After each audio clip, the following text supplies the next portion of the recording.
ഇന്നത്തെ റെസിപ്പി പച്ച നേന്ത്രക്കായ വെച്ചൊരു ഉപ്പേരിയാണ്. അതിന് വേണ്ടി പച്ച നേന്ത്രക്കായ ഇതുപോലെ കട്ട് ചെയ്തെടുത്തിട്ടുണ്ട്. കഞ്ഞിവെള്ളത്തിൽ കറ കളയാൻ വെച്ചിരിക്കുകയാണ്. ഇത് കഴുകി വൃത്തിയാക്കി എടുത്ത് ഒരു പാത്രത്തിലേക്ക് ഇട്ട് കൊടുക്കാം. ഇതിലേക്ക് ഉപ്പിട്ട് കൊടുക്കാം. വേവിക്കാനുള്ള വെള്ളം ഒഴിച്ചു കൊടുക്കാം.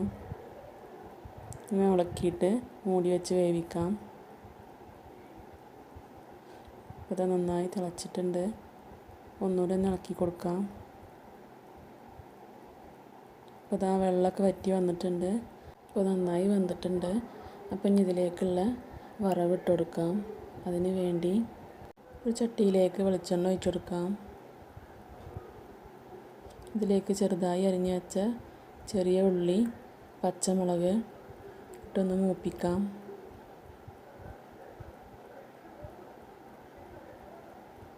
ഇതിലേക്ക് വറ്റൽമുളക് ഇട്ട് കൊടുക്കാം.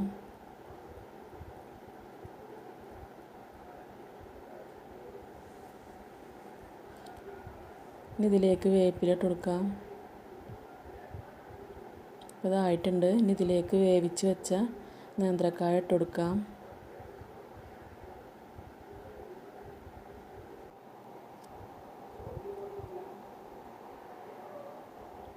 ഇത് ഇളക്കി യോജിപ്പിക്കാം.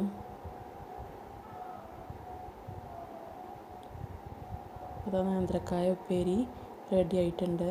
അപ്പോൾ ഇതുപോലെ പച്ച നേന്ത്രക്കായ വെച്ച് ഉപ്പേരി വെക്കാത്തവരുണ്ടെങ്കിൽ ഒന്ന് കമൻറ്റ് ചെയ്യൂ. നല്ല ടേസ്റ്റാണ്. വളരെ പെട്ടെന്ന് തയ്യാറാക്കാൻ പറ്റിയൊരു ഉപ്പേരിയാണ്. അപ്പോൾ എല്ലാവരും ഒന്ന് ട്രൈ ചെയ്ത് നോക്കൂ.